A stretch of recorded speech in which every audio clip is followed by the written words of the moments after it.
Hello.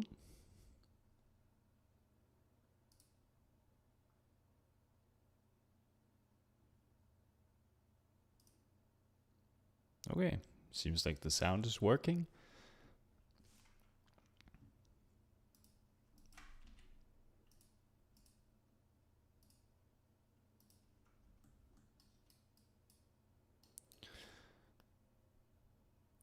So today is Mardini day 17,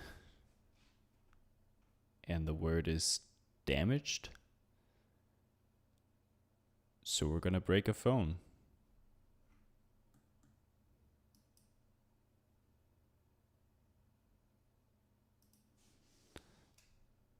So I think I'll just get started modeling the phone. Now I have this reference image brought in, which I think it was Mandy told us last time how to bring in a reference image with this ref image node. So yeah.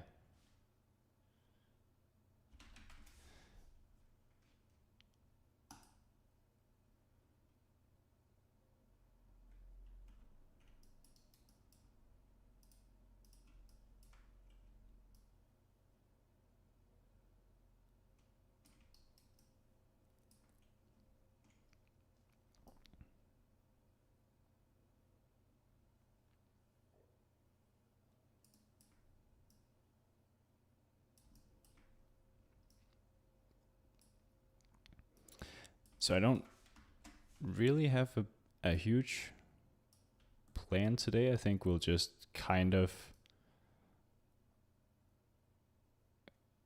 roughly model this phone. It just needs to be recognizable as a phone. Hey Mandy, nice to see you. Are you riding high on all of your Mardini wins? The reason for this particular phone that I have here, the OnePlus 5T, is that I have a few of them lying around. So I have this old one here. So I thought it was nice that it's a phone I have in real life. So yeah, so I can look at it in real life as well to figure out some of the things that are hard to understand from images. But honestly, I don't think we have enough time to really go that deep. So you're feeling uninspired? Yeah. I think it drains you after a while, right? Doing a full concept every single day. It's tough.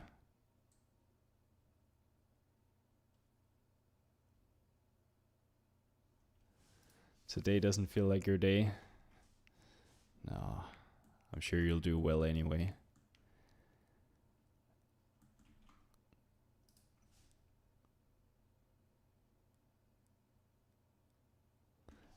Okay, so I was debating if I should try to do subdivision modeling in Houdini, but I honestly just don't really know how to.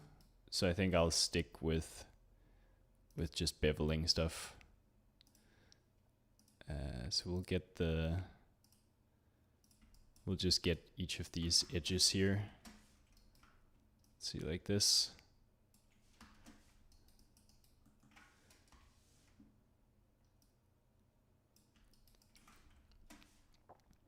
And just bevel them in.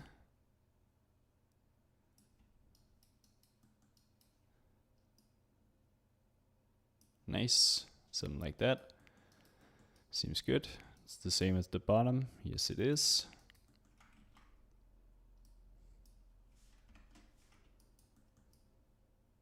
Sweet.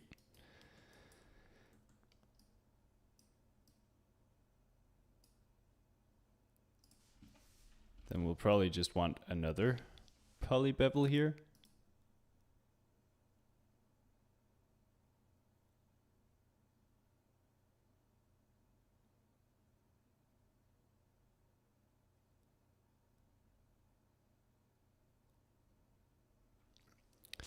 Feeling pressure because you're an effects artist? Yeah, I mean, I'm also I'm also mostly using Houdini in my professional work, and yeah, definitely feels like you should be able to come up with something incredible really fast, but I guess that's just not how it is for most of us, right? Like, we have a few days to figure out how things are supposed to work.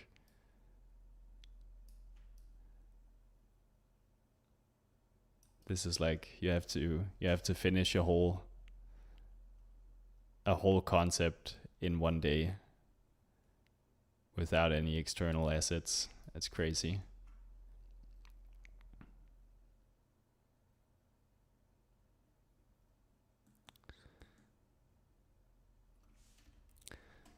So I think we should probably get one of the reference images as well, just rotate it 90 degrees here so we can see it in the side view as well. Now I have a really hard time seeing the lines here. Why is that?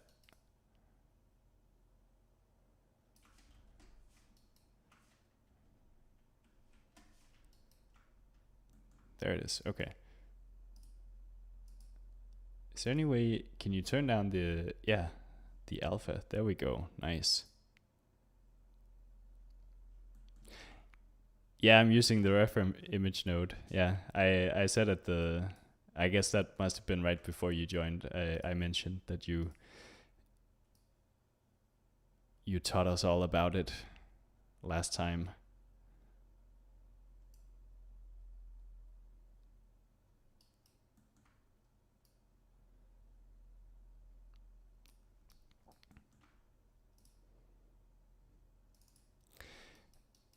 Okay, so is there any way I can actually get to see what the heck I'm doing here?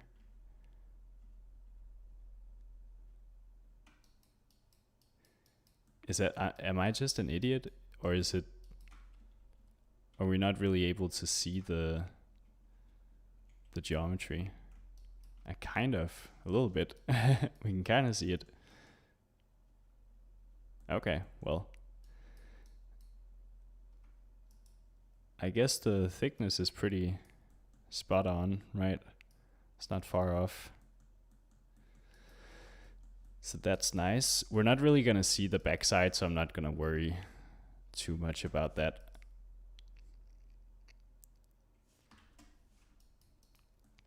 So I think now we'll just kind of get in the buttons and then try to move on quickly.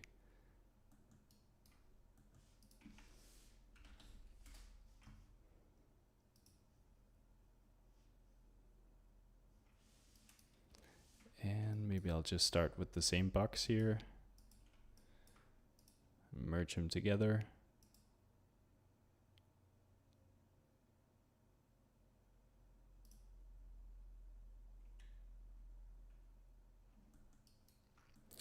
I feel like maybe I should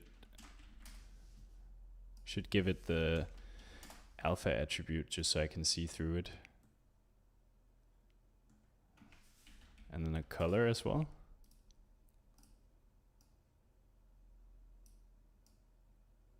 Let's see, something not so offensive. There we go. Okay. That's much better.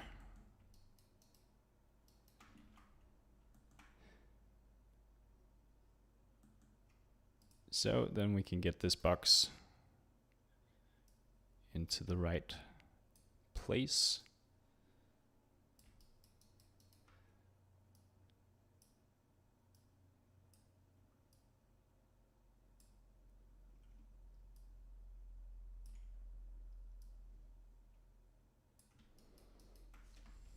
Something like that.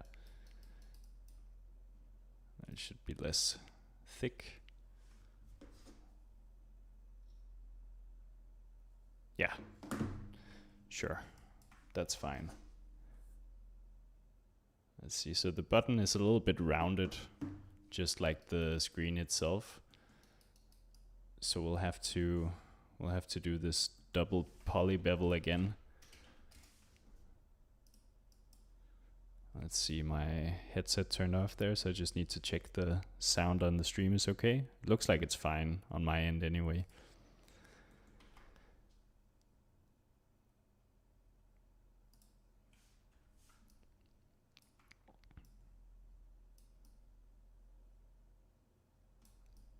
Like that.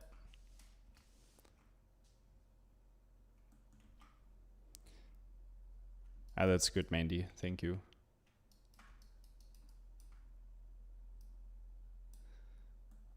Oh, and now we're working with some very small values here. Let's see, something like this. There we go. It's better.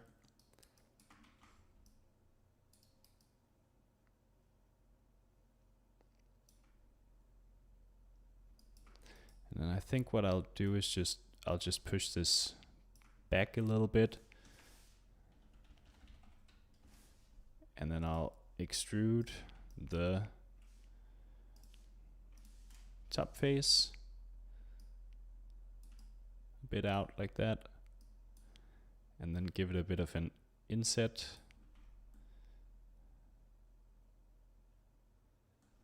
Like that. Hand modeling in Houdini is great. And we can give it a curved. Let's see. Where do we control that? Is that spine control? Is it this one?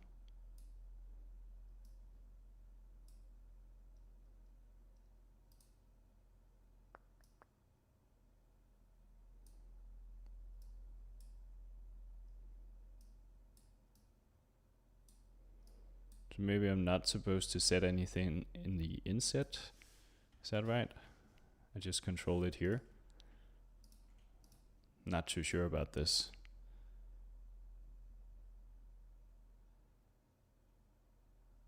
Oh, that's great to hear, Mandy. I'm glad it was helpful. That unicorn was really awesome, by the way. It was great.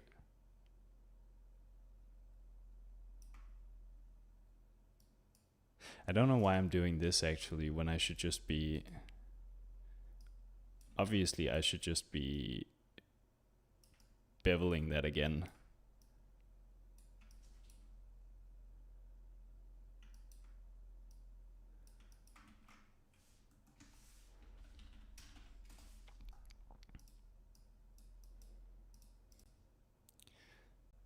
Like all we have to do is just bevel the top face here, right? Sometimes the brain does not brain. There we go. Okay, great. Incredible.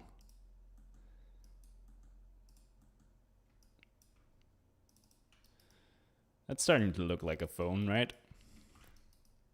Feels very phone-like. Okay, so we just need 2 more buttons. And I think with this setup here, I should be able to just duplicate it over and move this over here and scale it so it fits. And then because we did this last poly bevel here, we did it on the right side.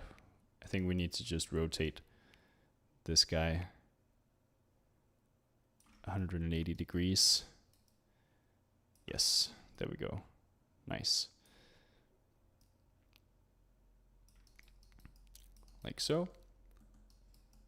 We'll duplicate this button again.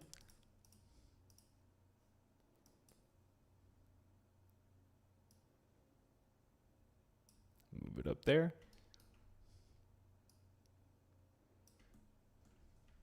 This one has some little some little ridges on it for extra grip, I guess. I think that can be a stretch goal. For now, I don't think that's the important part. I think we just need the microphone at the top of the screen.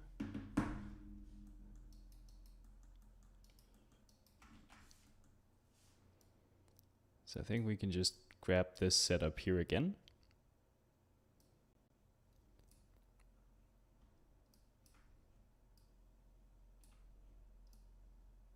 And just rotate it so it's the right way around. And there.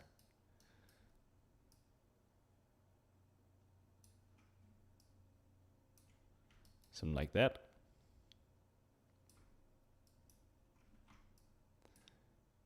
And then we just make this go into the phone. And we'll do a Boolean.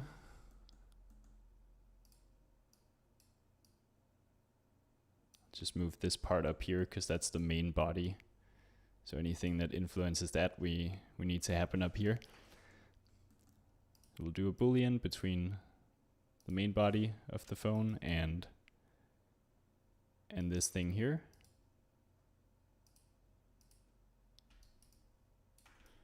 Let's see, why is it not cutting anything out? Is it not far enough out? No, it was not. Okay, there we go.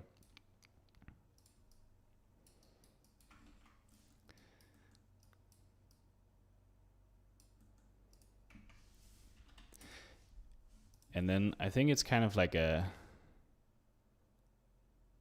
it's actually just a line of holes, is it?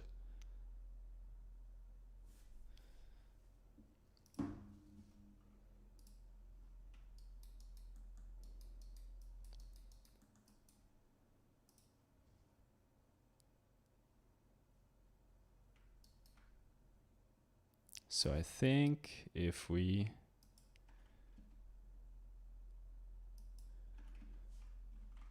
whoops.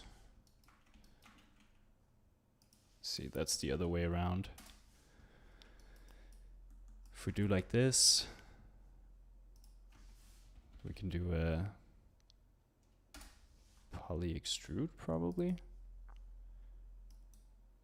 And do it by individual elements. And just give it an inset. Like that.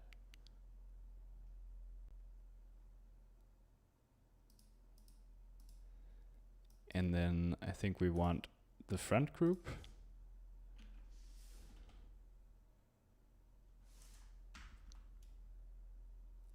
Is that how this thing works? Circle from edges. And when we do, I don't know, I'm probably really overcomplicating this. Well, we don't want all of them. We kind of want them to be separate, right? Yeah, so I think it considers them already being circles, I guess, because they're... okay, it is deforming them a little bit, yeah, all right.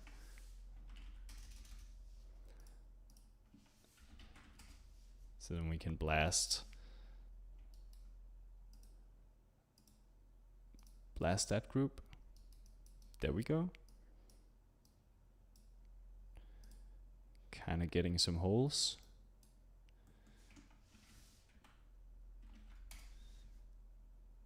I don't know, I'm sure this would have been much faster with just a Boolean. Make an attribute called crease, I think, so that if we subdivide this thing, that's actually fine, isn't it? Don't need that. Okay. Yeah, this this definitely would have been more efficient to do with a Boolean, but now we've learned some new stuff.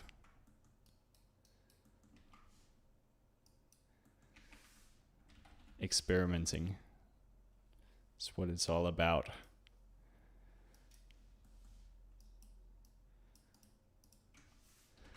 So I should start naming things now. So this is the microphone.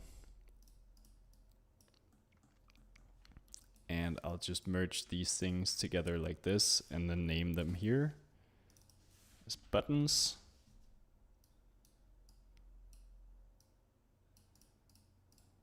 And bring it in here. I have my name node set to $OS by default, so that's why I just named the node itself.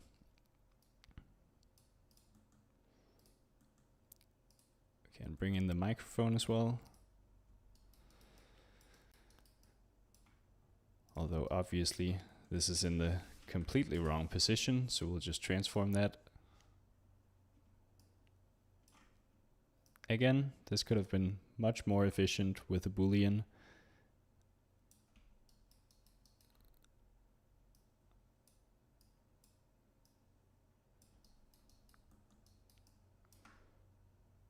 But now we're doing it this way.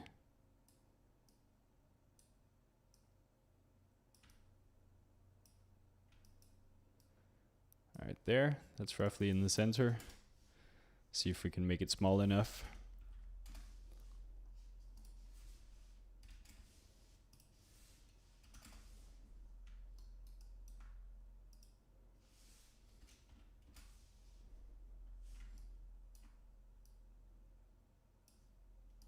I think 0.1 was the right value. And now we can even just connect these two. The rows and the size.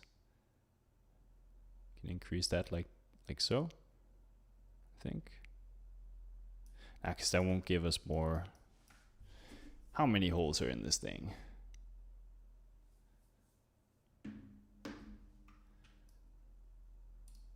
Not that many. This is fine.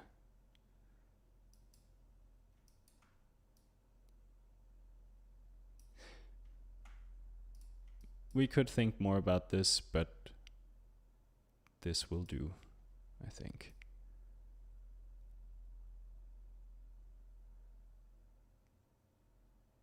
Yeah, that's all right. It's got some holes. Isn't that the most important after all? Okay. And we need to make the charging port.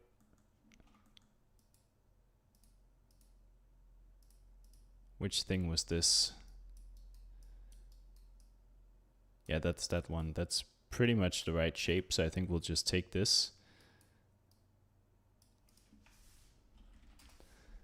And we'll merge it in here. All the stuff that needs to Boolean.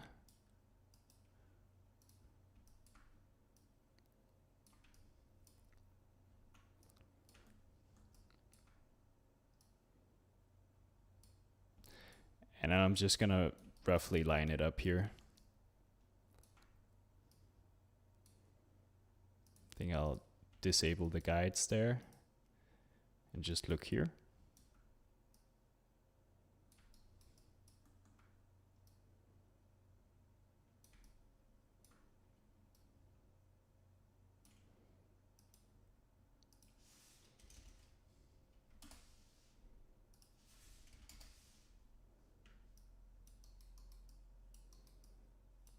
Like that.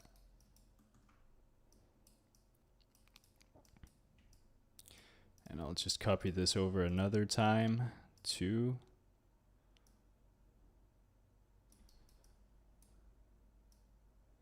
make the hole for the jack.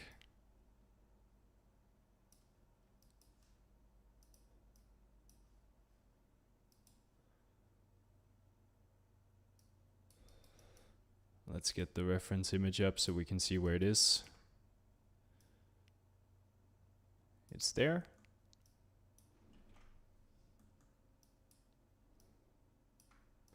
Duplicate that once more.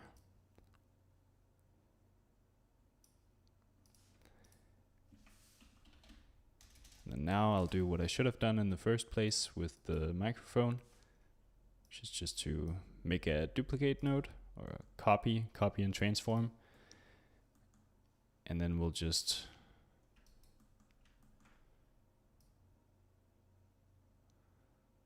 copy them over like this.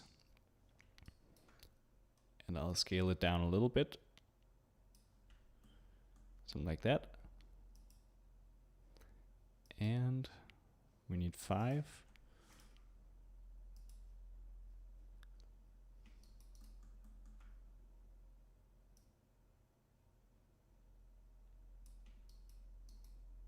Like so. I think that'll be fine.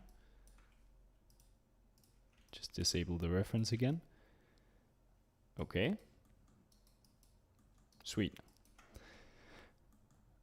Now we can stop modeling the phone. Don't want to put any more effort into it. You can see it has this weird artifact here. So that's just because it's a big n-gon with a bunch of weird lines in between. So I'm guessing this is like the triangulation. So you can fix that with the normal node. And you set it to by face area. So then it'll render all nicely. But this is mostly just visual because we're gonna be breaking this phone screen anyway, so it doesn't really matter.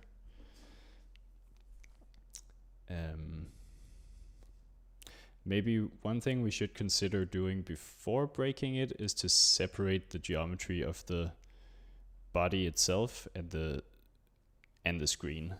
So I think I'll just do that. And that should be quite simple because it's literally just this face here is the screen. So I think I'll just take that and split it.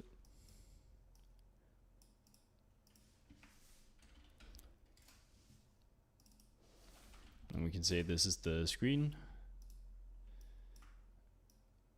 And this is the body. Yeah, and now our funny microphone comes out here. Oh well. I think we'll be fine with that. We should probably just give the screen a little bit of thickness. So we'll do a poly extrude.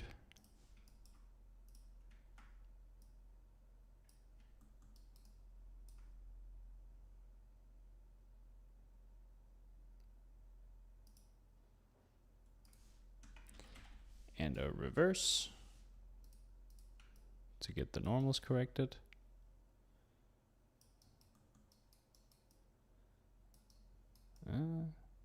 Still being a bit weird. Why is that?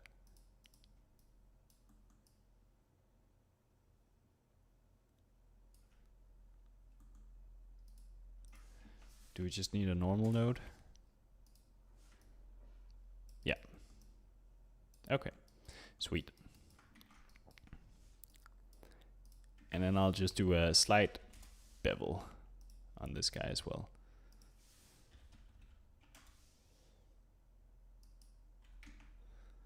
Maybe we'll just do that before the normal node, like that. And then make sure that we're not getting the flat edges.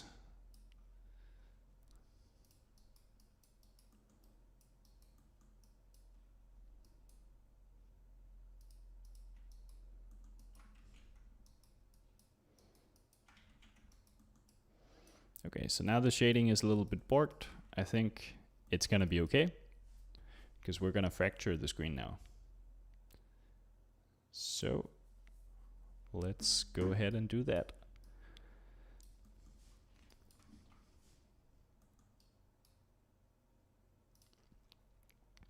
So I think the RBD material fracture, I think that one has a glass preset that I wanted to try out. Material type glass. Let's see if that does. Yes, it does. It's a little bit funky out here, so I don't know what that's about, but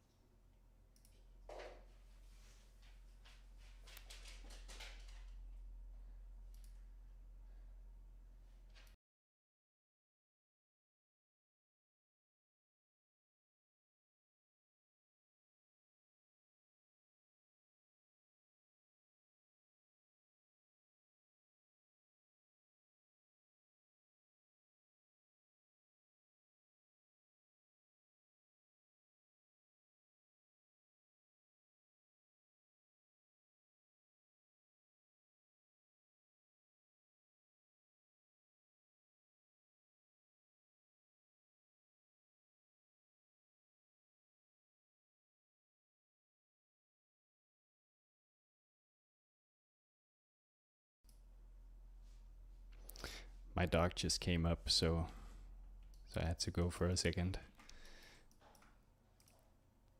All right, but yeah, so it's looking a little bit weird out here.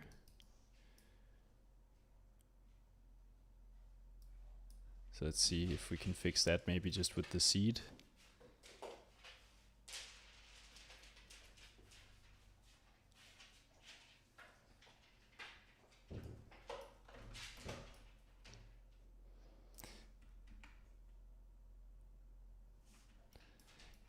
Yeah, so it's just because of the placement of it, right? So it's like scattering points outside that aren't getting any influence on the actual thing, but this works much better.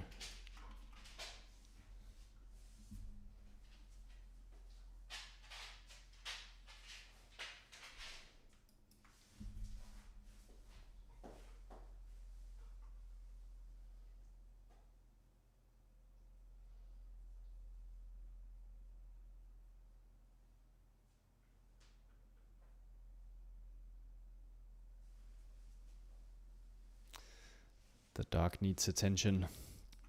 Okay, so now that we have this, I think we should just test out rendering and see how that goes. I'm guessing there's a few things we're gonna need to fix, but I think this is a good start. So let's just merge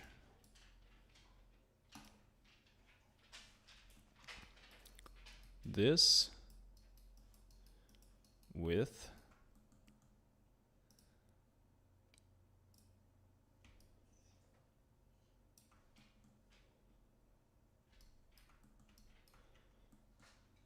I'm kind of starting to think maybe I should make this a bit easier for myself and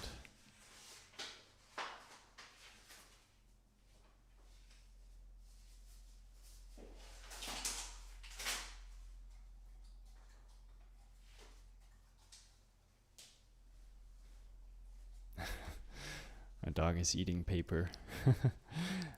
Maybe, so what I'm thinking is that so when I do this boolean and then I split it into two parts where one of them has this shape here.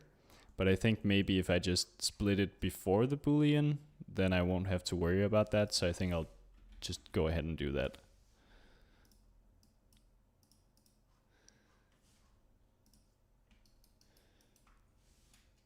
So just grab this face, split it like that, and then we'll just boolean.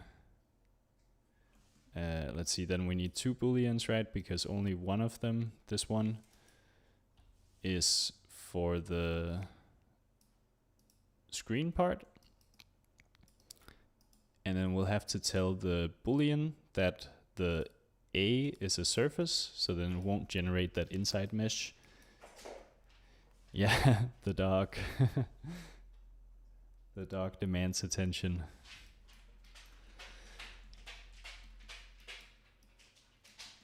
Okay, and then we can do another boolean.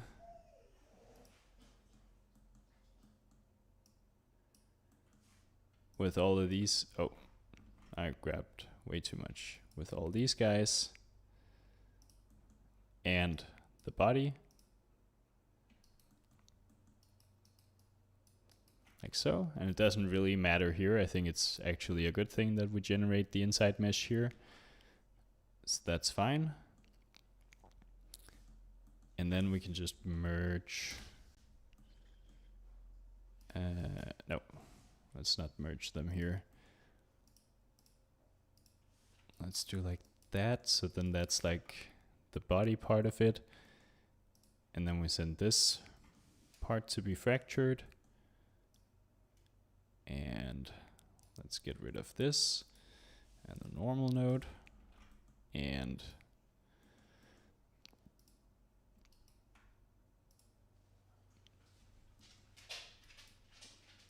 there we go. That seems better. I wonder if these two lines, are they like stray primitives or something? Maybe. We might not really need to do the extrude first.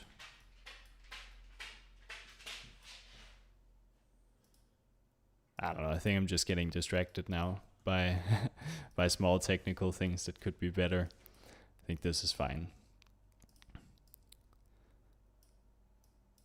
So we'll get the screen here and the body, and then we'll merge the two like so.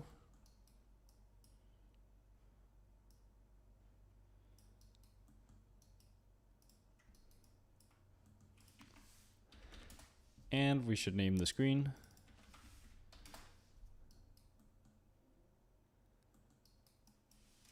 Of course, that's the same thing as that node's name, so let's not do that, like so.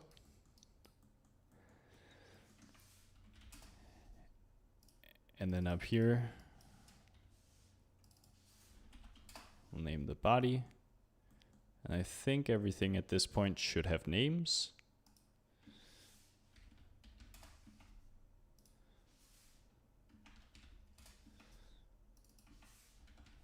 So we'll go out, phone,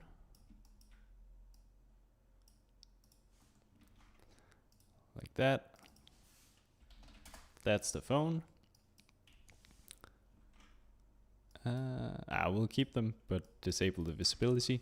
Okay, and now we can get into the stage. And I'll just bring my stage recipe from earlier streams to bring up this little tree here. And then I will sub import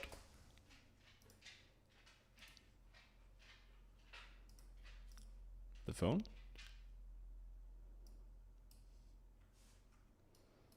There we go.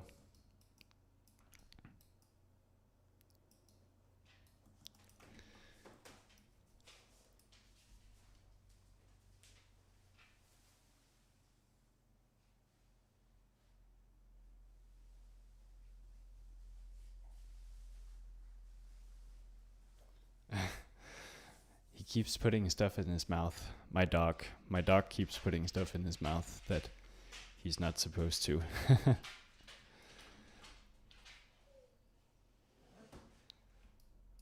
Okay, so I'll just make a glass material, and then maybe for now this is just like a body material, but then we can separate it into more pieces later if we end up having the time for that. Today I'm a bit more limited on time. I have exactly 2 hours, so we gotta make sure to get through this. And I'll just name this phone. Why is it upset about that? It's not upset about that. Okay. It's just a classic no layer save path thing. Okay, so the glass material on the screen. Yeah, and we can see here that there are some stray curves, which are these two guys here.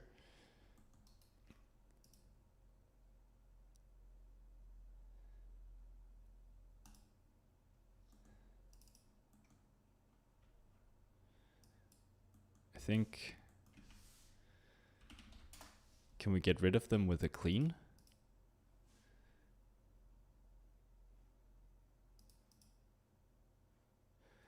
I feel like I'm being an idiot right now.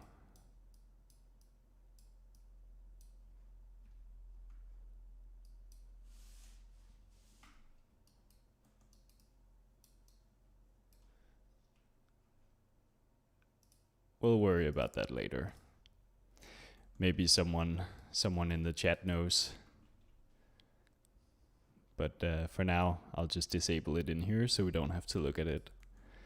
And then when we send it off for render, I'll remember that I did that and be very upset.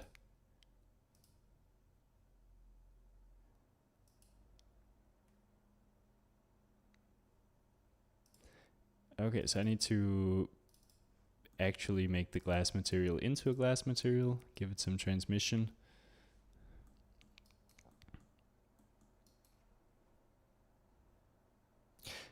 So the issue I have, Mandy, is just that from the, let's set a quick mark here. From the fracture, I get these two stray line primitives, and I would just want to get rid of those. I mean, I obviously these are two lines, so I could just go in and select them manually, but I feel like there is a node somewhere that can do it. But for now, I've just disabled them, so we don't have to look at them.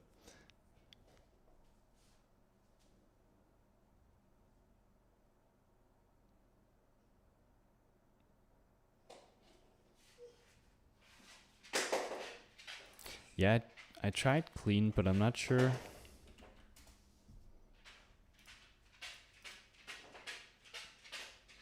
I'm not really sure.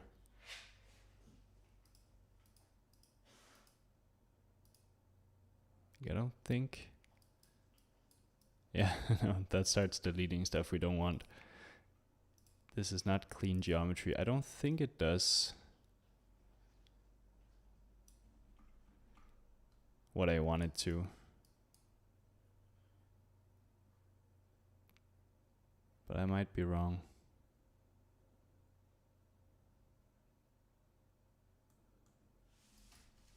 Yeah, exactly.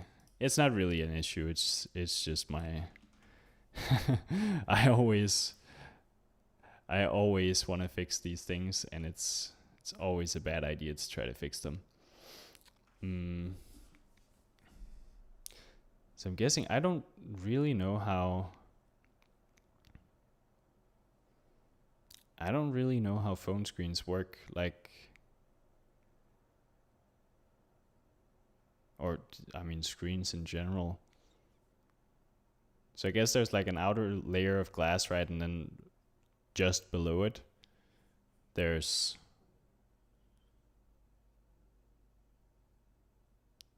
something that emits light. It's like a panel. Makes up the pixels. Because right now, like this doesn't really work, right? So that's why we had to go to render, because then you realize that you're missing a piece of geometry.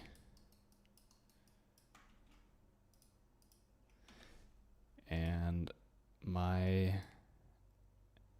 clip planes have gone all out of whack. There we go. Just home the camera, that fixes it. So I think what I'll do is just add that little layer below the screen. I think all I really have to do is just take this thing here, just transform it, move it back a little bit. I'm sure this is all like completely physically wrong. Then we name this.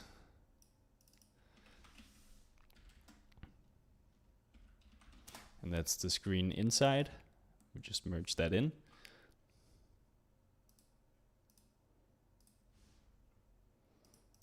Just try to hit render now.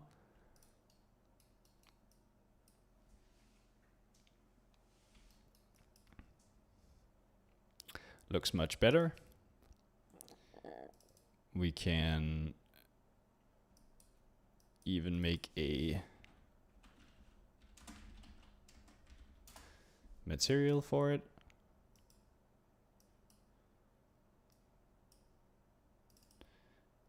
And we'll just make this part dark because the phone is turned off.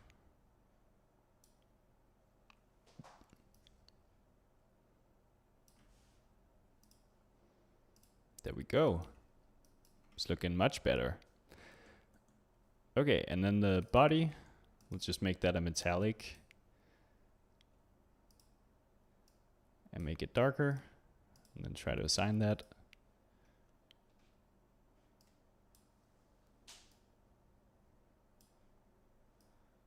The same for the buttons as well. There we go.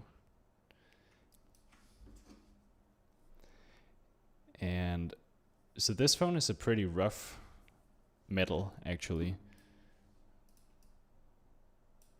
So I think I'll just have to increase the roughness a little bit on the body here, just to begin with. Maybe 0.4 is a good value. I think I'll make it even darker, like so. Okay.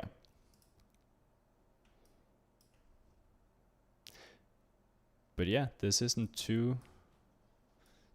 seem too far off, I think.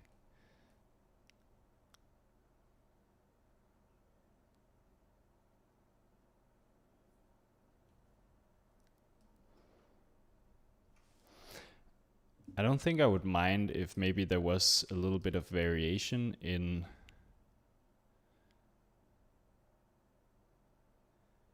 the rotation of these pieces. Maybe we could try that. I think I messed up the camera again. There we go. It's better. But I think before we do that, we should just make a ground plane.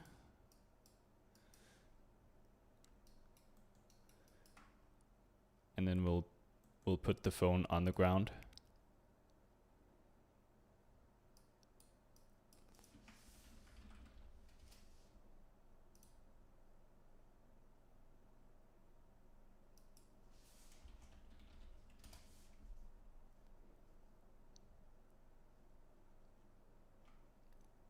Let's see, I'll also just, on the object level, I'll just match size to center the thing. There we go.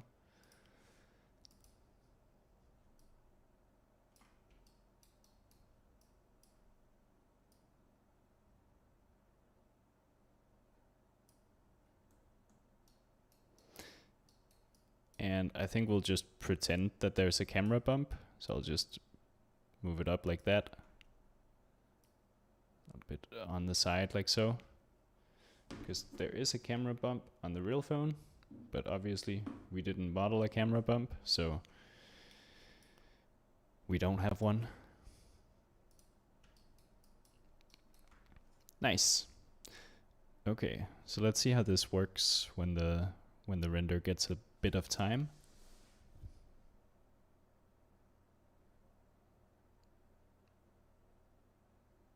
Yeah, so I was kind of expecting this, which is that you can barely see it.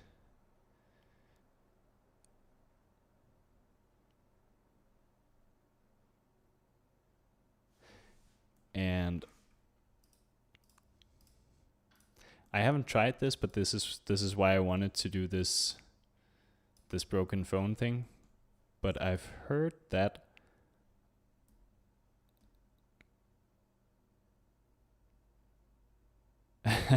thank you, Mandy.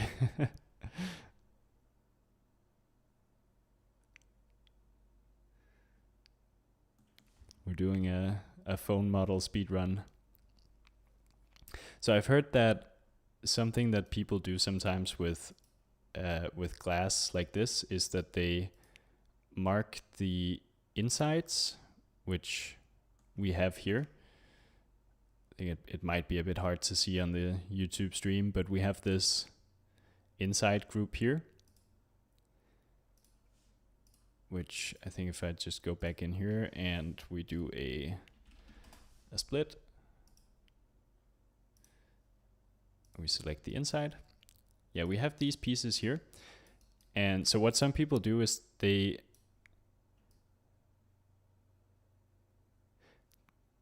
give these parts here a little bit of emission, because basically what's happening in real life is that the light is bouncing around like crazy in there, right? And so these inside pieces kind of catch a lot of that reflection and a lot of that light energy. But since we're in a computer and we have to kind of calculate all of those ray bounces, we would have to have a lot of light, which we don't have, and we would have to have a lot of bounces, which means that our render will take forever or it'll be really noisy.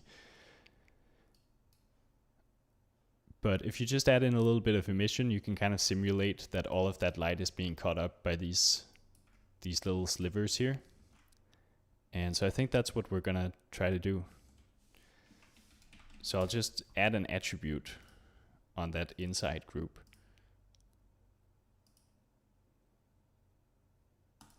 We'll do a vertex attribute, because if we did a point attribute, it would kind of float all around in the geometry. And we'll say that that's an attribute of 1, and we'll just name that inside.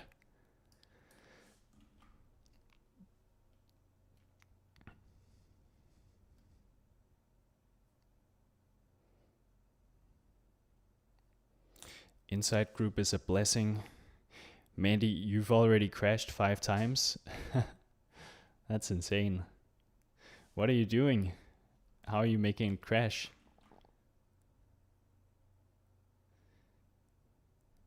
And Astro Synthlogs, you've had 10 crashes? And a Windows crash? That's crazy.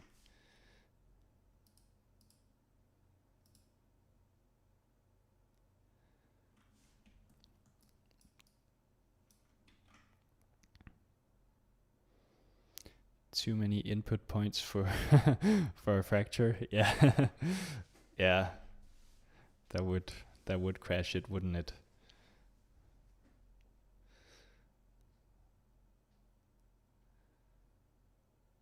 Okay, so I need to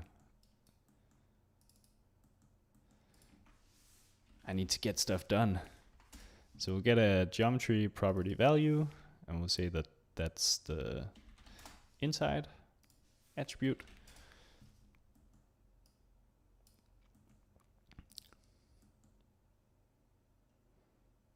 And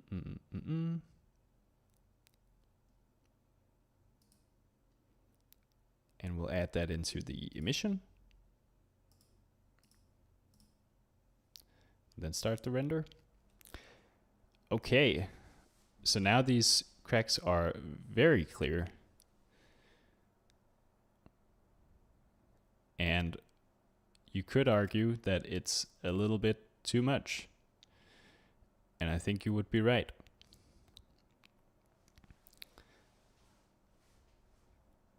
Beautiful.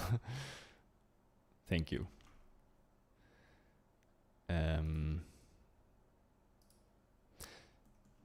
So let's see. What are we gonna do?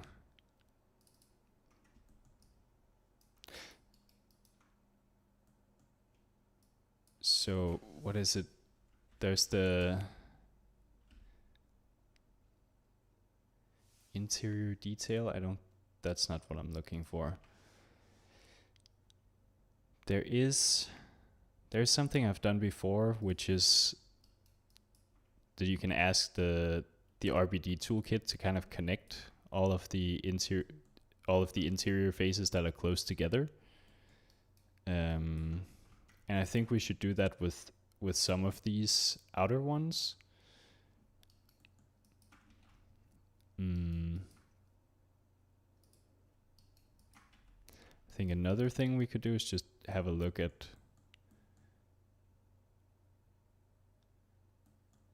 this here. And we could also just add in a little bit of noise or variation to how clear the pattern is in different places. So I think I'll try to do that. You think it looks cool? I think so too. I think it's pretty close. Oh, that's XPU. That can be dangerous. Let's see, I think we'll be okay.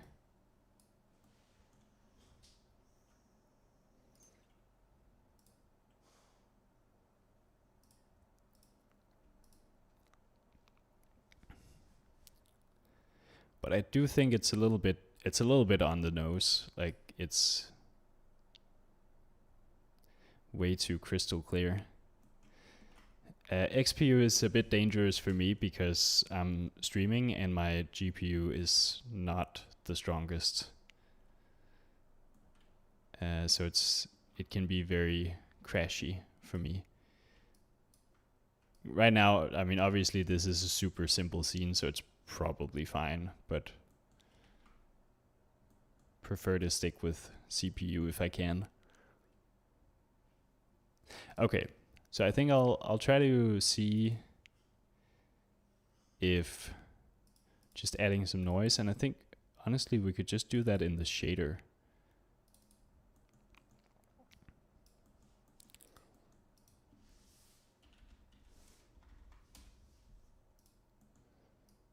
Just so we don't have to go back and forth all the time. So if we just multiply in a noise to this attribute here,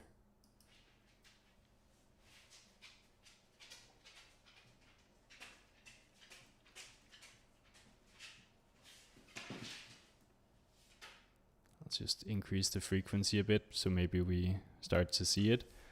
Otherwise, just to test out to begin with, we'll do like this.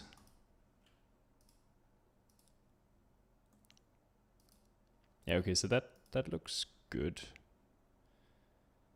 We could do maybe we could do a Worley noise actually. Like this one. And then the output will be solid. And then we grab the position and a multiply, because for some reason you can't control the frequency with the Worley noise node alone. And if you set it to vector 3 FA, then you can multiply it by a float. So I think what if we try something like this and multiply that on top of the inside.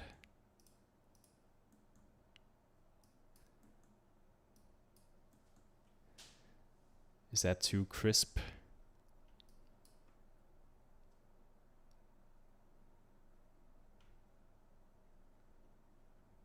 I don't think that's half bad.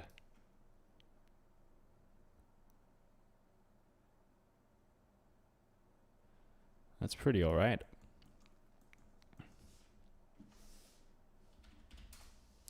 We could just try to multiply it again by the...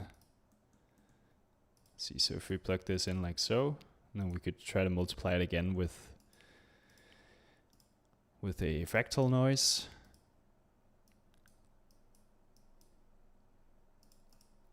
We'll just decrease the frequency here. Something like that, and then remap.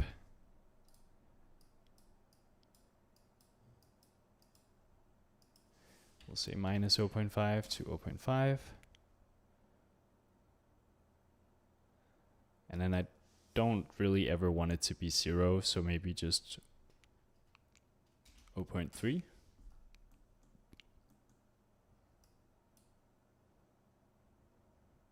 Try to see how that looks. Probably not much different from before.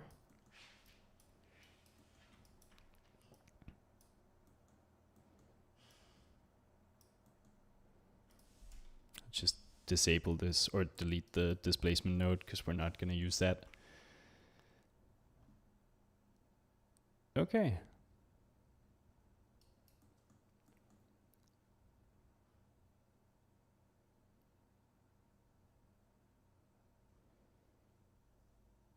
I think that's okay. Now I want to play around with rotating these pieces a little bit randomly, and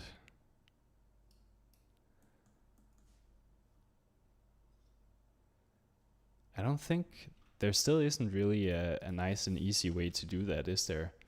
You kind of have to go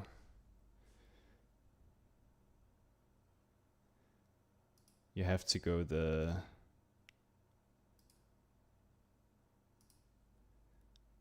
sorry, I'm getting distracted because I'm trying to look for for my old Vex notes. You have to go the Vex route, right? You have to rotate the the matrices and all that stuff.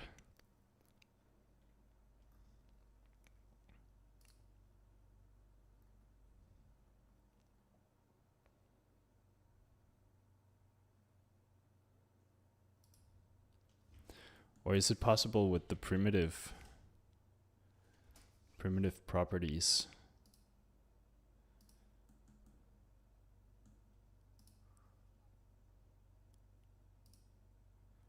Not really, right? Because that's all the same thing that you do. You would have to assemble this. Create packed primitives. There we go.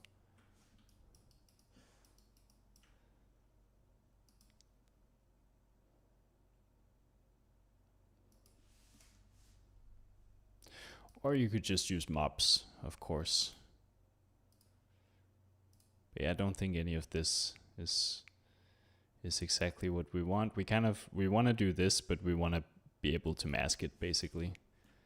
Well, we could do just like a little hack, because I'm not really too interested in doing Vex today, is we could just try to figure out which one of these axes we would prefer to rotate it around. I think it's, let's see, I think it is this one, yes, and this one, yeah. So we could just rotate it like 2 degrees in each of them, and then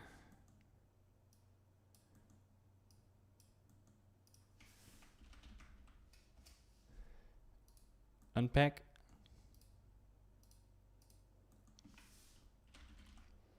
Do a blend shape.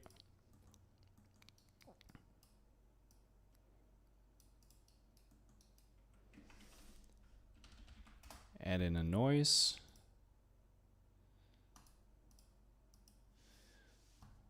See, that's gonna be a float. It's just gonna be called mask. And let's get back to the smooth shaded view and view this mask.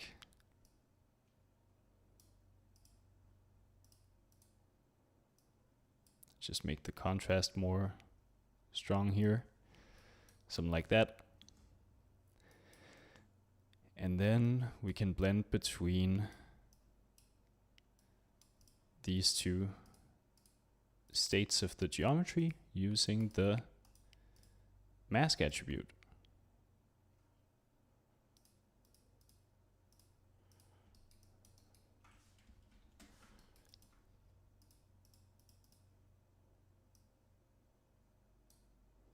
And that's from first input. There we go. Yeah.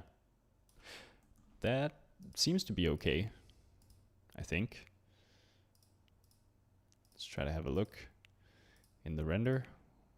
We found out we can do XPU today, so let's do that. And so that seems to be creating some artifacts, right? Some undesirable artifacts. I wonder though if that's because it's intersecting with this screen inside part. And I think it is.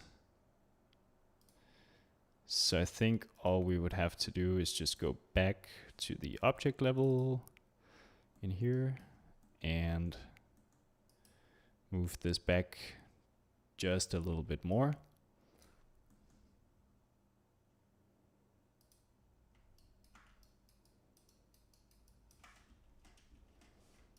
Could even try to line these two things up here and see. Like that. Now it should be far enough back that none of these pieces are intersecting.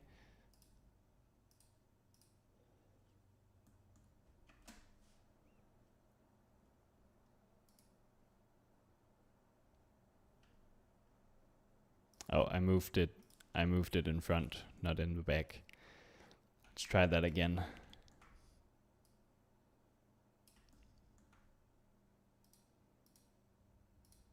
Then maybe it wasn't intersecting after all. Now we get that microphone thing.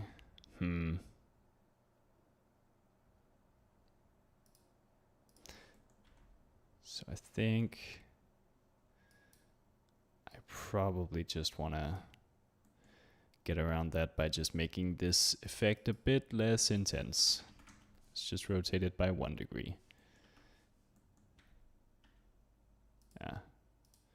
Now I set both the quick marks in the same place. Smart. The microphone is still intersecting. Let's get that microphone and move it back.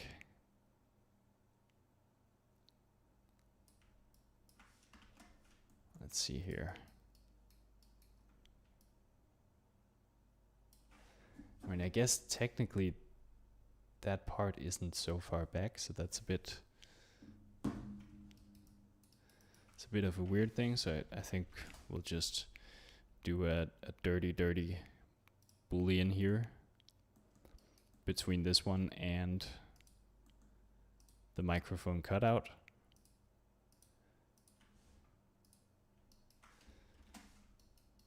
And then we'll just do the intersect. There we go. I mean, I should have done that from the beginning, but here we are.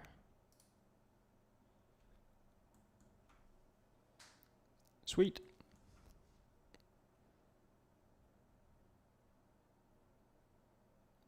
Much better. Okay. And we'll just take that screen inside material, and I think that needs to have a lower specular.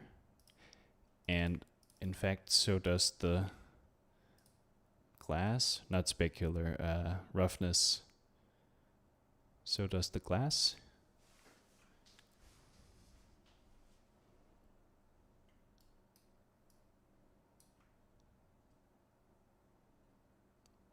Sweet.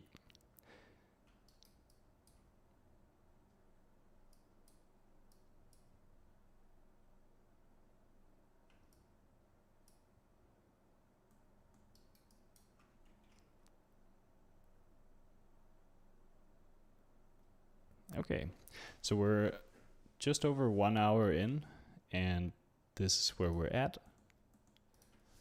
I'll just make another material for the microphone.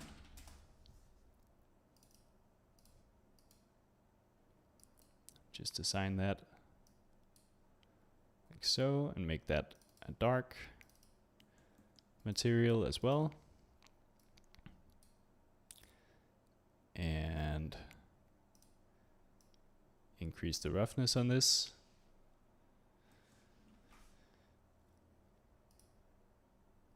Nice. Okay.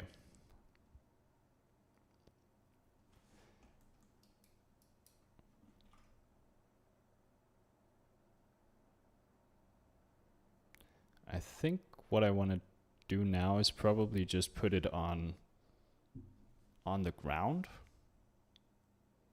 Put it on the ground. So I think I will go in here and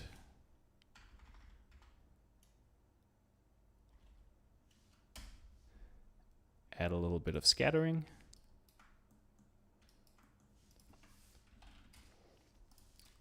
This is another one of the recipes I made from one of the previous days. It's just like a scattering setup that I find myself very often making, and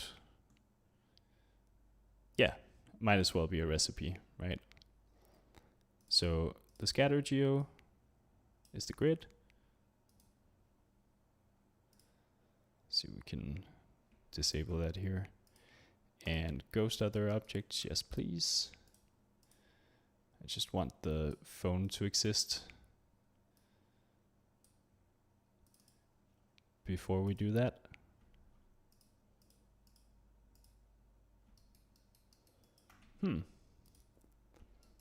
Did they break the the ghost other objects thing.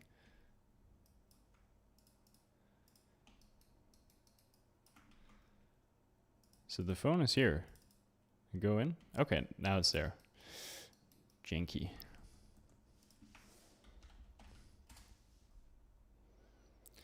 And I'll just import the phone.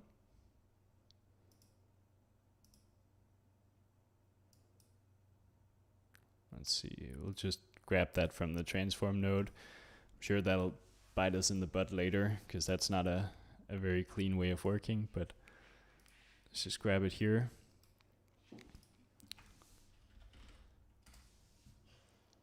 And just get the bounding box, make that the intersection geo, so that we don't get any points inside of the phone.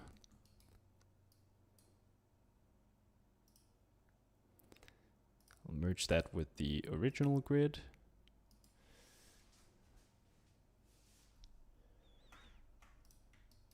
Just a little optimization thing we can do is just make the grid not be any larger than what we're gonna see through our camera. At least not much larger. So we could do like this. It's pretty good.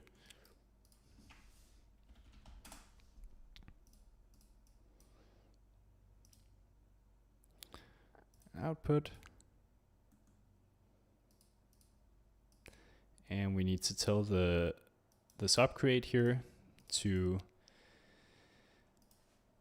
treat the scatter as a point instancer.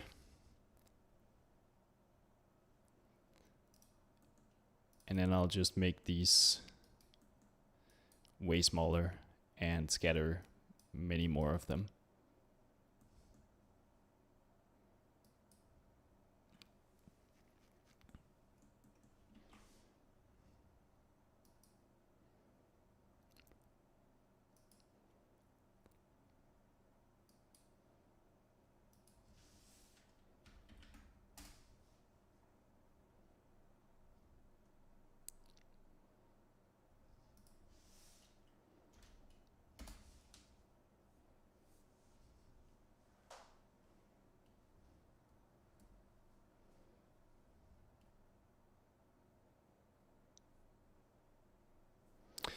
Maybe like that.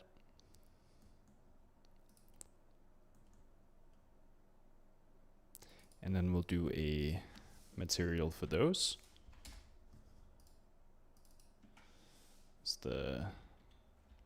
These are like pebbles material. We'll just assign that straight away.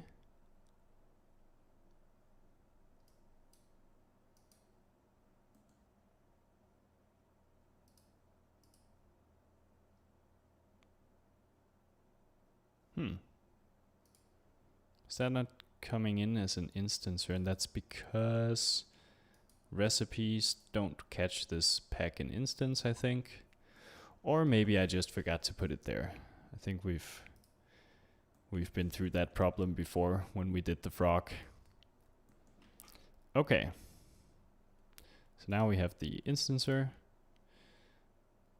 And we'll just get the material assigned to the instancer. Sweet.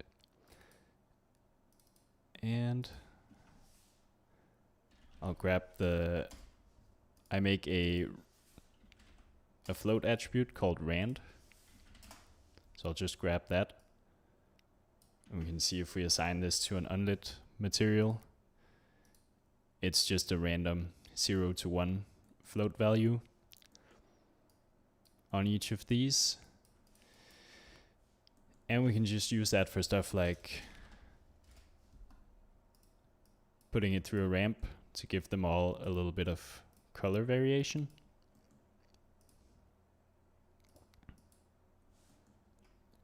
Whoops. See, like that. Messed that up.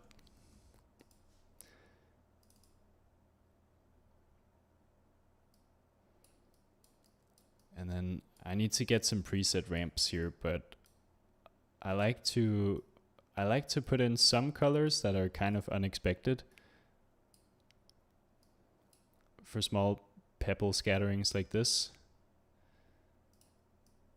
And then also have some that are more, like this is just like a dark gray, which is more what you would expect from a thing like this. And something like that. But then maybe this one is green. Could be even like a slightly bright green. But it'll be just a very small portion of them that are that color.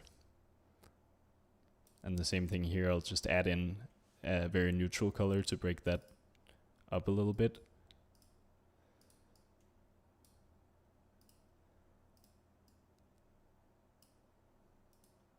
And you get a similar effect usually if you just grab like a photo of a rock or something like that and you do the sample screen colors from labs. You also kind of get that effect because rocks do just have a bunch of weird colors in them sometimes that we don't think of them as rock colors, but it very much is the way that rocks just look naturally.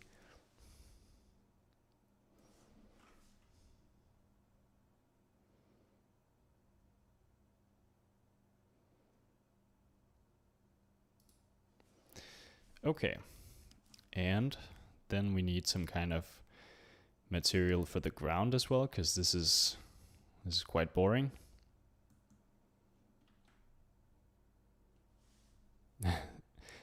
Thank you, Astro. Good luck with yours as well. I hope it works out, even though you keep crashing. Thanks for joining in.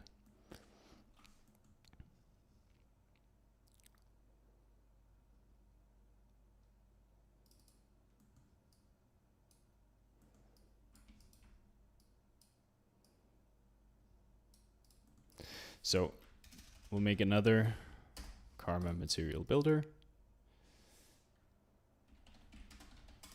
Ground material.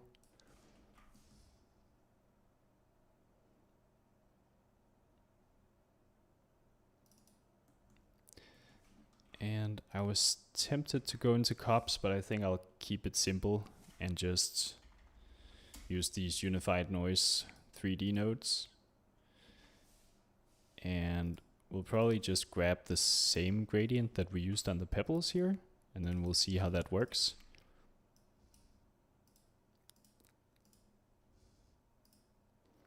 Need to remember to assign it, ground material, to the very unnamed grid. That looks funky. It's not what we're going for though. We are going for a way more broken up thing. So let's remap this, because this one has a lot of negative values in it as well. So we'll do minus 0.5 to 0.5, like so. And then we'll increase the frequency a bit, and the octaves, and the diminish. Just set that really high. Maybe that was too much in terms of frequency. I think I'd like to see a bit more breakup here. Hey Jorge, nice of you to join. It's going well. How are you doing? We're just working on our Mardini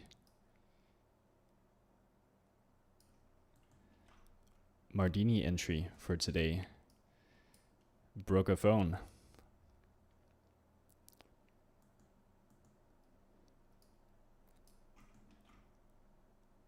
Trying to make sure that I'm completely done in 40 minutes, because that's when I have to leave.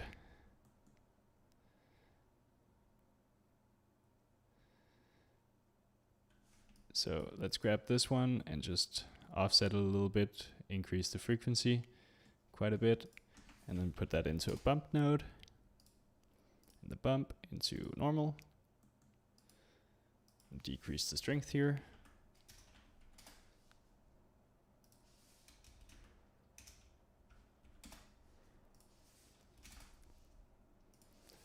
quite a lot, it seems.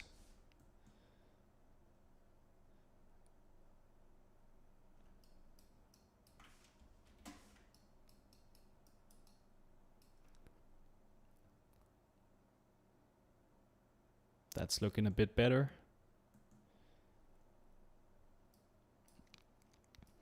Okay, then I think we can take another one of these noises, maybe just decrease the frequency again, do a bit of an offset. And then we could do an SHV adjust. No, that's not the one I'm thinking of. Color correct? Yeah, that's the one. Could do a color correct.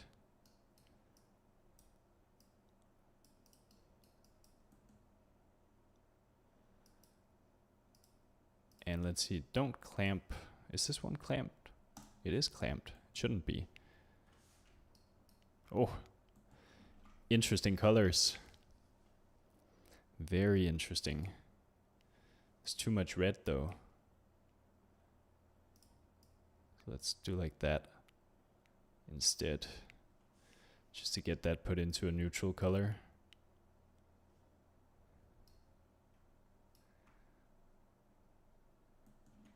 Okay.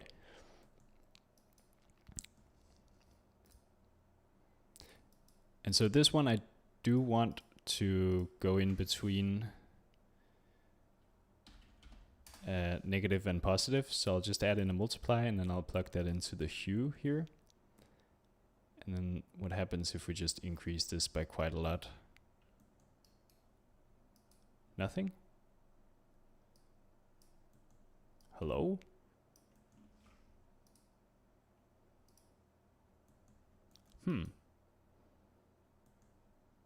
Is it because it's a value between 0 and 1? No.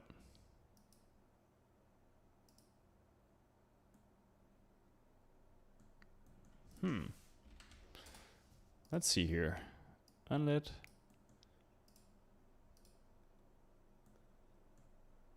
I mean, it should be doing something, right? And it should be a value between 0 and 1. I guess, but maybe it's just not obvious enough that it is doing something. So I should just be able to plug this straight in here and then, okay, so it does actually do something. It's just not that intense. Okay. I think we can just make this a bit darker as well. Something like that.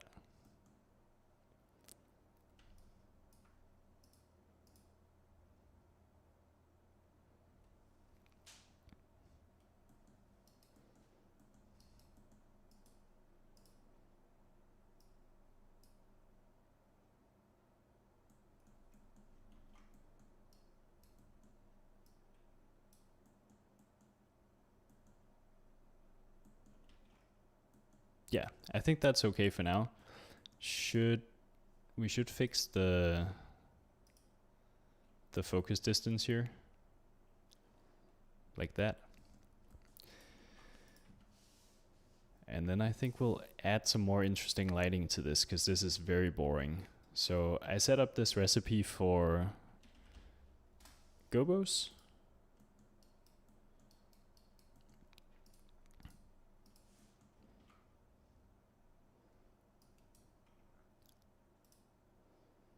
And already that's quite a bit better. I think I'll just make this light bigger.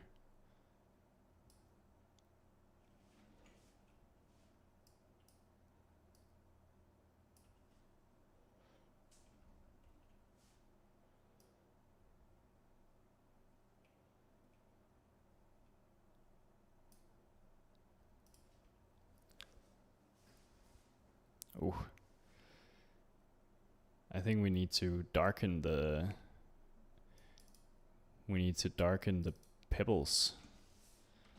So I'll just put down a color correct.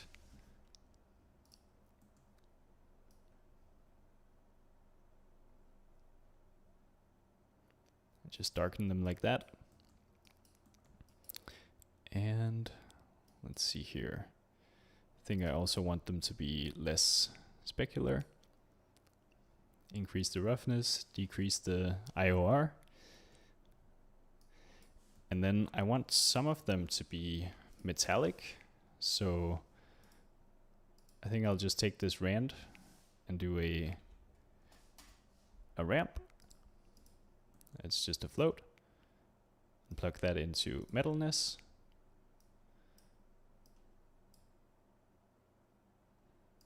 And then we'll just do a thing like this, so that these last, 25% of them become metallic. And I think those ones we can just invert. No, we can't. We can remap and plug that into the specular roughness. Let's see, so where it's metallic, we want the roughness to be low.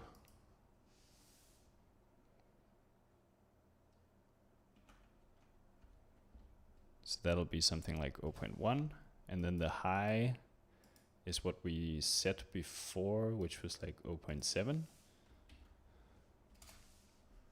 Like that. So that should just give it a little bit of variation in those pebbles.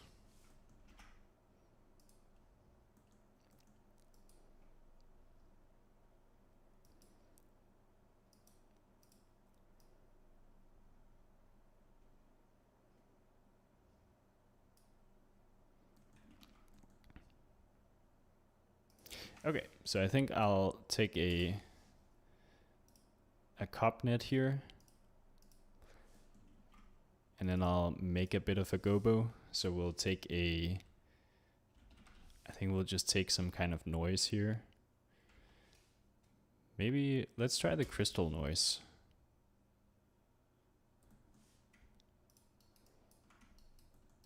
Haven't really played around with that one too much.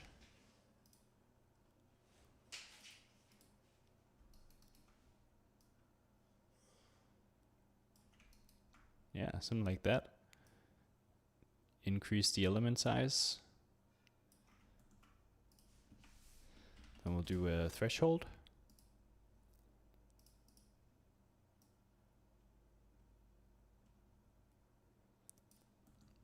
Maybe like that. Blur it a little bit. I don't think we need to blur it actually. We can just add a bit of width.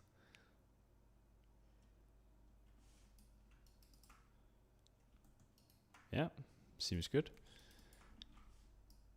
And then we can do chromatic aberration.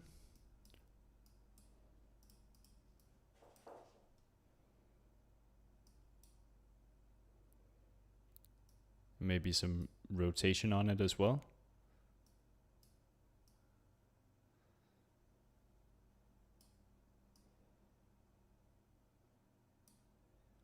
Something like that.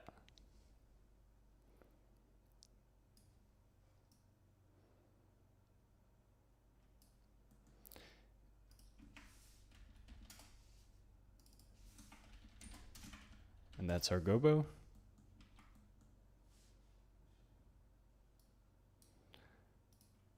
Hello, collective unconscious 3D. Nice to see you.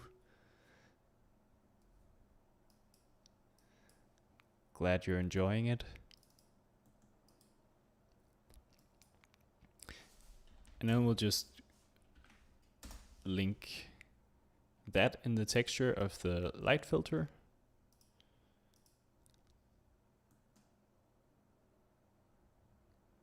Are you participating in Mardini as well?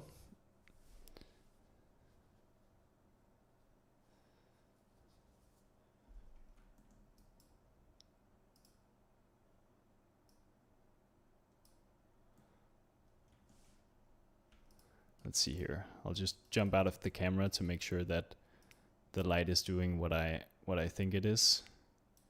And it is. It's very nice.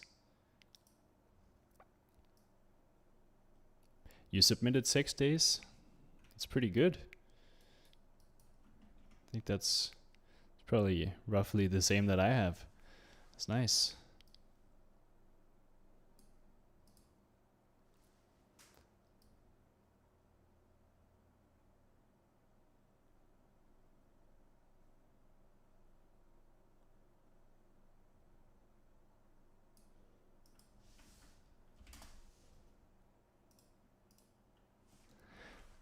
Thank you, Jorge.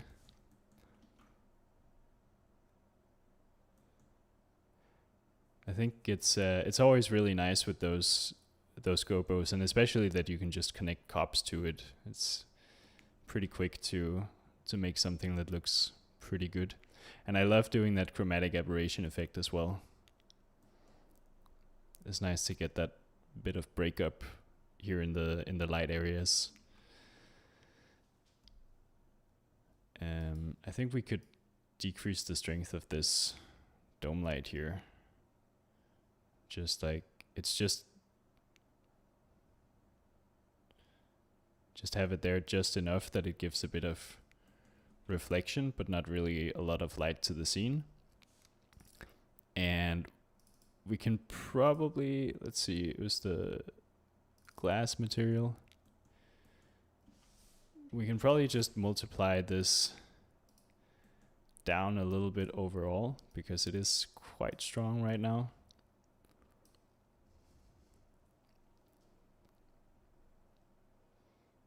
Yeah, maybe it's something like this. Let's see, I think I have a tendency to go more subtle than I should. So I'll just increase it a little bit, and then hopefully hopefully that's enough.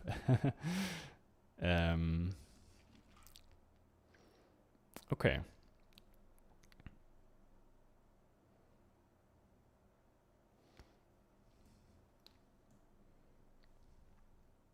So let's see, we have about 20 minutes to go.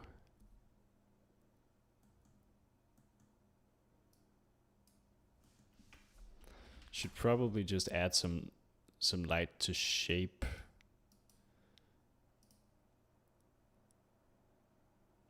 the thing a little bit. So let's grab a disc light.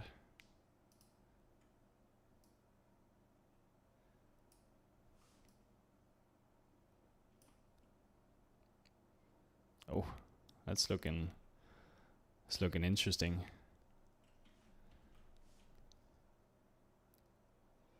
It's not really what I want. Happy St. Patrick's Day.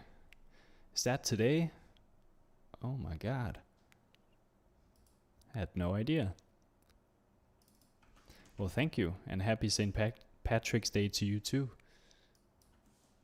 Are you celebrating it?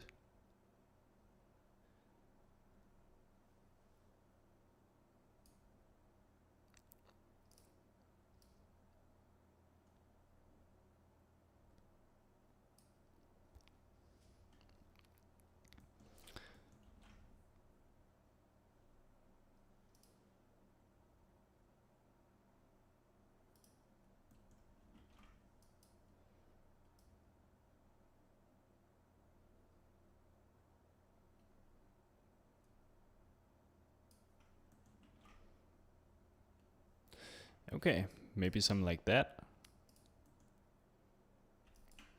And then I just kind of want to try out a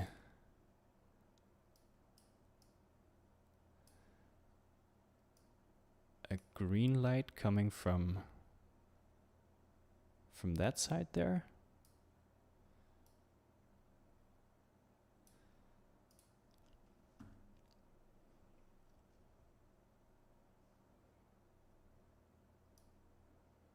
Let's see. Could be other colors as well.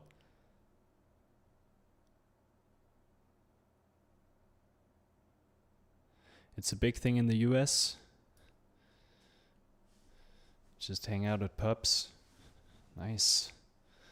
Sounds great. I think I do want to try a greenish light. We just need to hit the right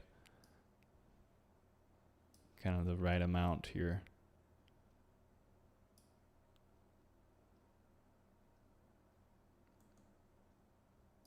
But maybe then this also just needs to be an even more intense blue.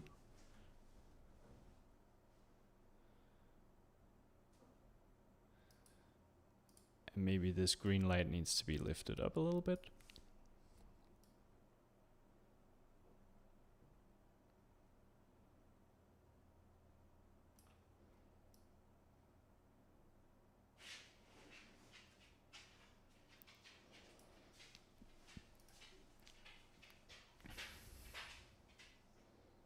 I don't know. It's kind of interesting.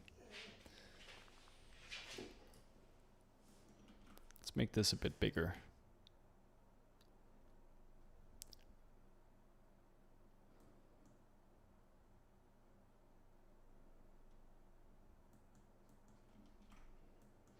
Okay, and this scene, just like we've done a few times before, is absolutely massive compared to the real world scale, so we need to turn down the f-stop if we want any kind of meaningful depth of field effect on this. So maybe I'll turn it to 0.6. See how that looks.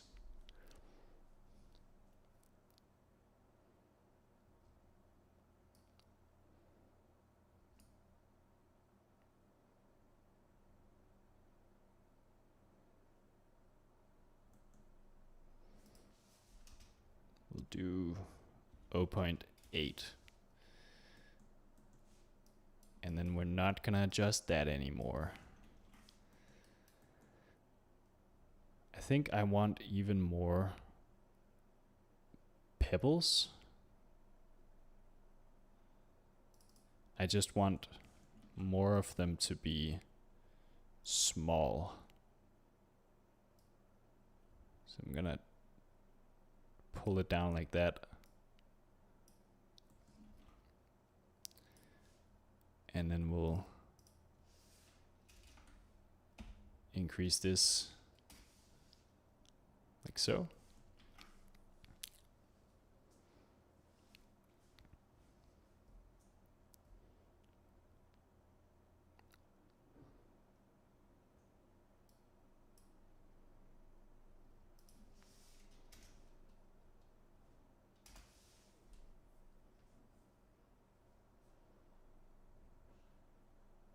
Just trying to get to a balance where you kind of see it, but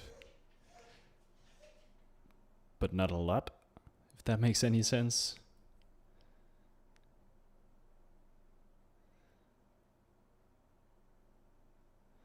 I think that's okay.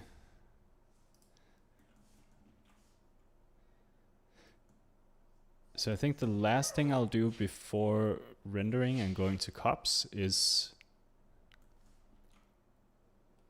how did you use groups in Solaris?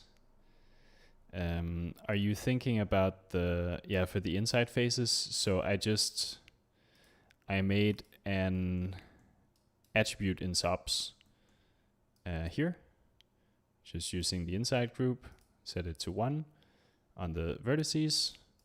So the answer is I didn't use groups. I used an attribute. And then in the material, I bring the attribute in with the geometry property value set to inside.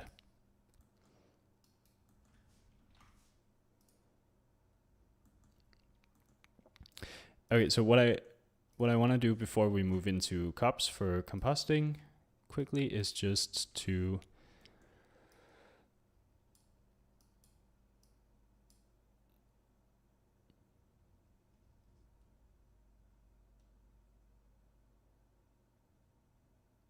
usually create a path attribute to split up the polys, so I was curious.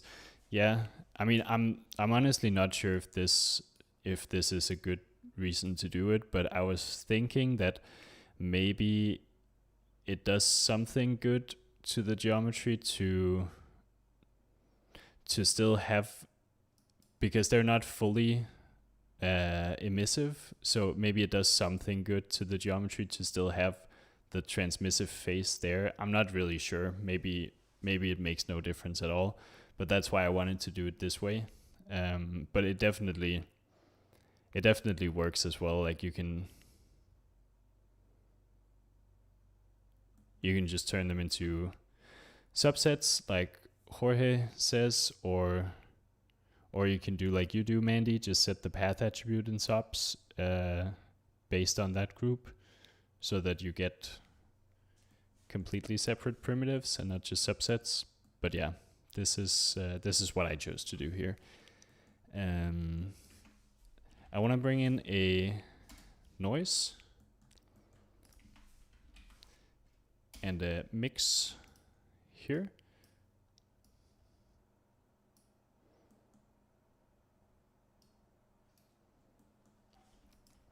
And that should be the background. And I just want to try to mix it with, maybe I can even use the noise that I already have here. Just remap it like that.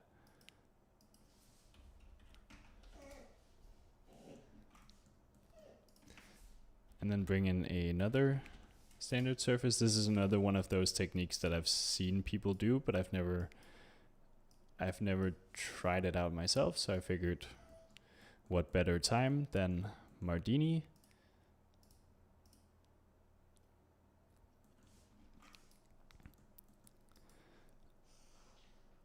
Okay, and then I guess we just want to make sure that we're not getting too much of a value of 1. So we could increase that to 1 here. We can bring it down.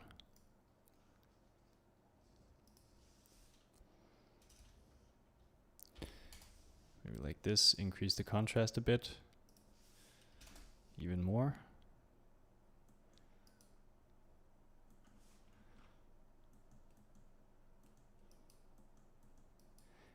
And then we just want to kind of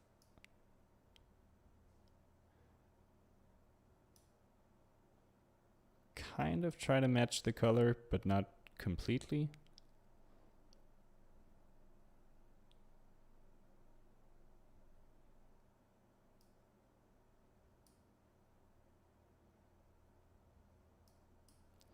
Just to put like a layer of grime on top. I think that kind of does something nice. We can increase the roughness a little bit on these parts of it.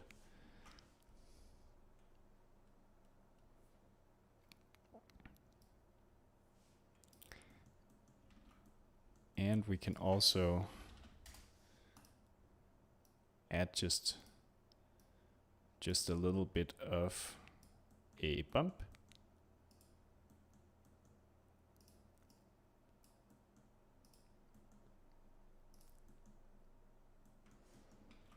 Let's see, that's probably going to be very intense, so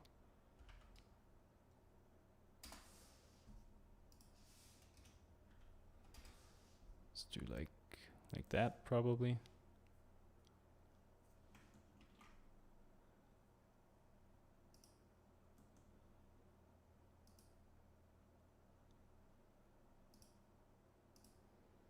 Let's see, can we find a better color than green?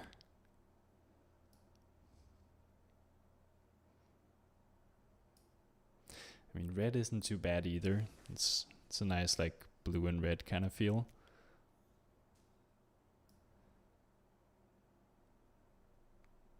But I think the green is kind of interesting, so I'll keep that. I'll keep the green, and then we'll render it, and we'll do a quick comp, and then we're done.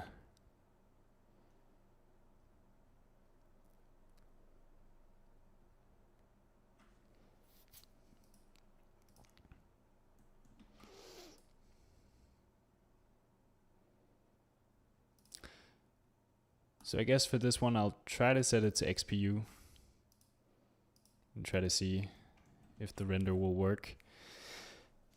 Because I do think we're on a tight timeline here. I do think it'll be much faster on XPU.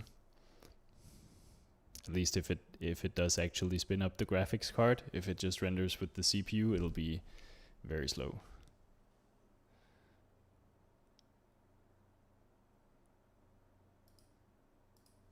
Well, I'm sure it'll bring it up eventually. No denoiser. We'll just do 64 samples. And we'll get the, let's see here, we'll get the albedo and the normal, which we need for denoising in comp. At least it'll make it better. And I think everything else is the way that we want it. Do a 1920 by 1080 render.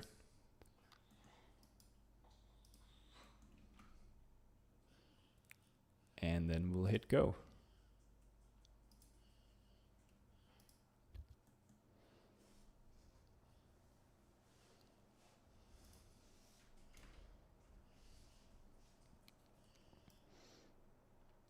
I forgot to do it, but usually I minimize the viewport just to save on resources. Yeah, so I said this was gonna happen. I forgot about these two lines here, and now they're rendering.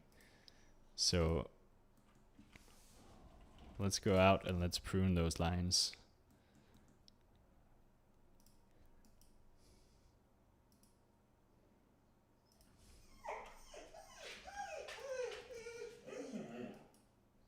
Then we'll try again.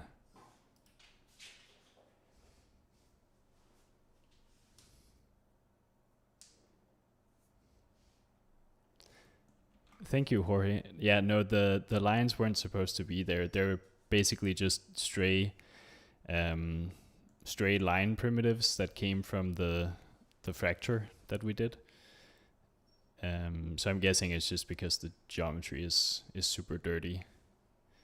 That's why that's happening. So I'm guessing right now we're waiting on this ETA to realize that we also have a graphics card to render with, because if we need to wait 10 minutes for the render, I'll have to leave and finish this up in the morning or something.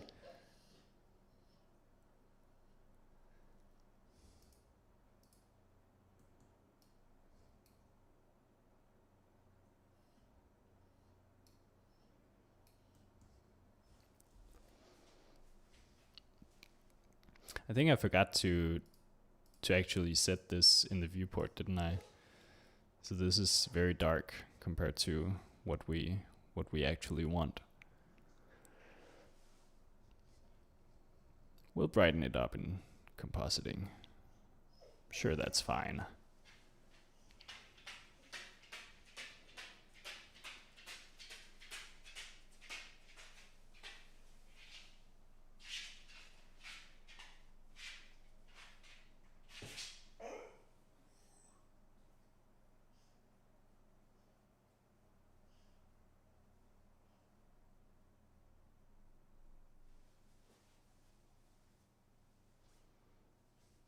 Okay, it finished rendering. Nice.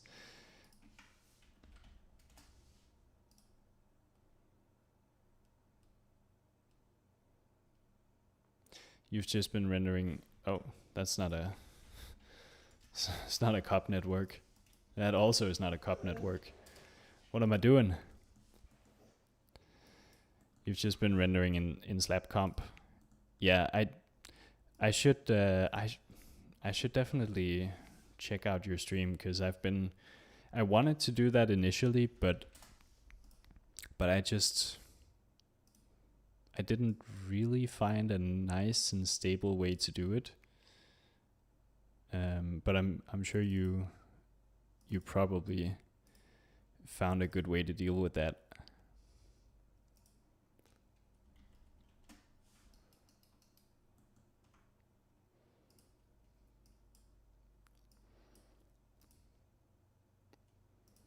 So let's see here.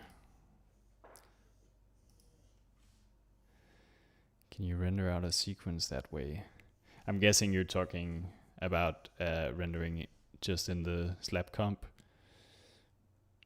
Don't know. We'll have to see what Jorge says. Okay. So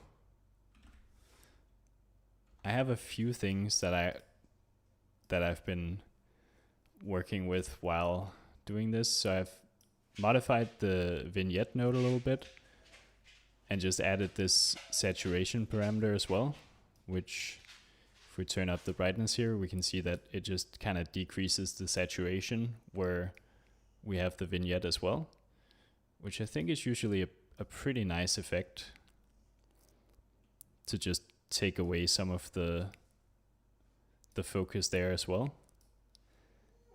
I'll just make this radius bigger and more blurry, like so. I think just to begin with, we should also just increase the brightness.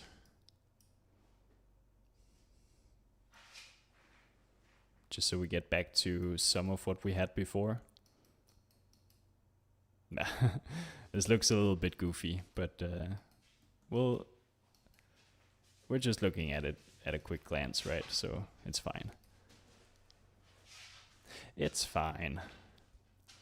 If you wait for the render to finish in the viewport, it'll save it temporarily. So when you import the slab comp, it'll just import right away.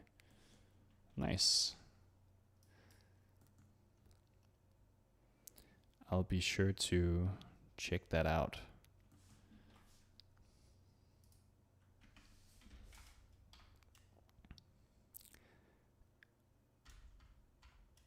And I did a little film grain recipe. It's just a Worley noise set to a really low element size, and then into a random RGB, and then with an overlay. Probably not the right way to do film grain, but it does add a little bit of grain, which is nice. And we have some AOVs that we were going to use for denoising, so we should remember to do that. I'll add that in first. And then just normal into normal, albedo into albedo. There we go. Sweet.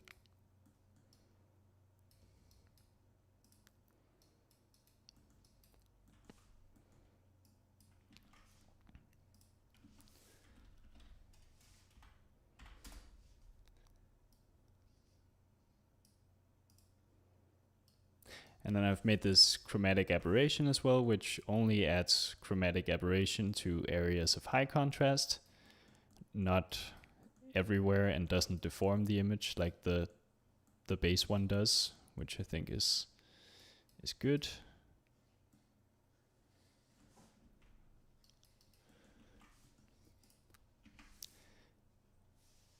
And maybe before we do some of these things,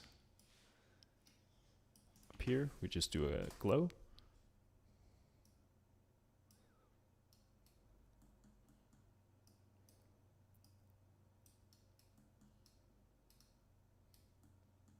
Yeah, with the vignette, I just unlocked it, and then I went into it and added this HSV, which is usually just a brightness that's in here, but the HSV does basically the same thing, but can also control saturation. So I just added in a parameter for that, and then I turned it into a recipe. Yeah. The reason for doing that instead of an HDA is that right now I'm on the education edition, and I think if I tested it correctly, making it into a recipe will allow me to use it even if I switch the license, which is kind of nice. And I don't know, I don't really see a reason for a custom HDA if the only thing I change is this node.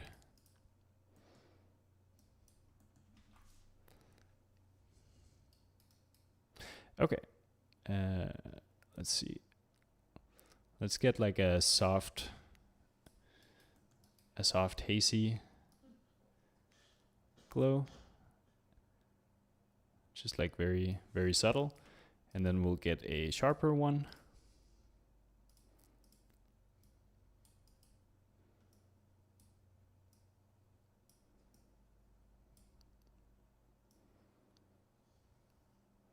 So maybe this one just grabs, like this rim here. I think that's fine.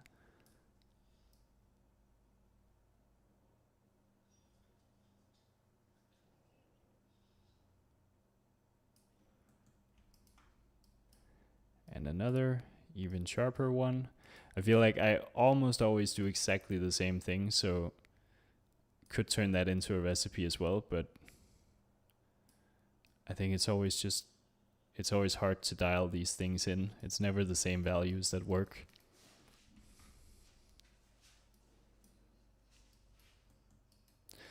Something like that.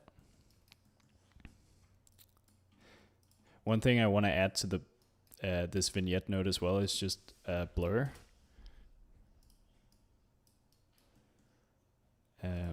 But I think this output here, if I invert that, no, if I just plug it in directly into this, yeah, then it blurs based on the shape from the vignette, which is nice. Then we can just blur it a little bit outside of the vignette as well.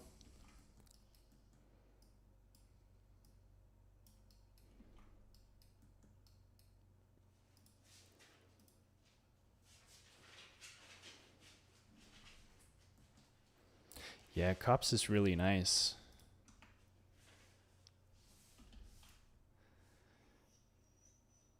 Another thing I added, which is not, it doesn't make a huge difference for this because we're dealing with a still image, right? But another thing I added is this. It's just like a very subtle moving blur. Just adds a little bit of blur to random parts of the frame, every frame, which I think gives a sort of nice effect together with the film grain. But yeah, so we don't go over time. I'll just add in the ordinary chromatic aberration here, because I do like the effect that it makes. I just want it to be very subtle.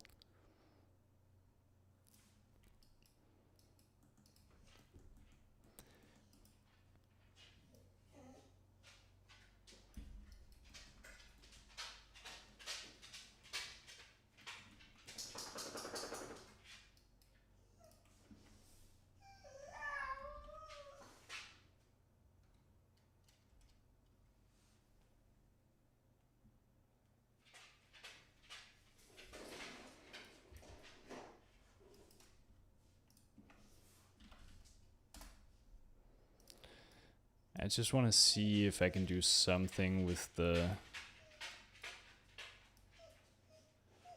brightness to have it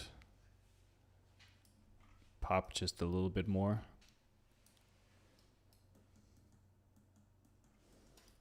We could even, maybe instead of that, add in a contrast.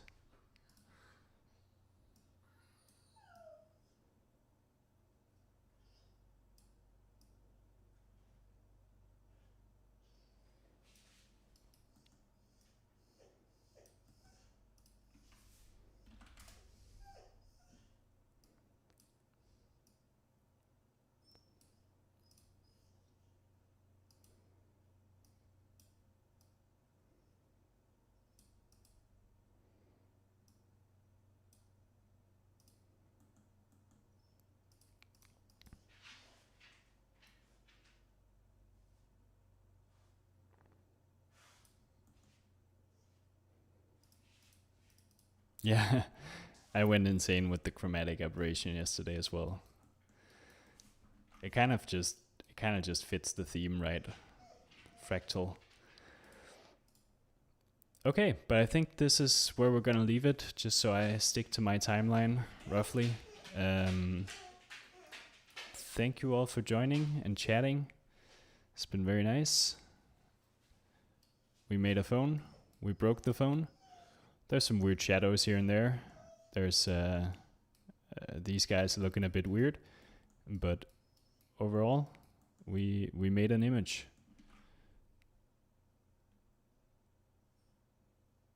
So, I'll see you around. Bye.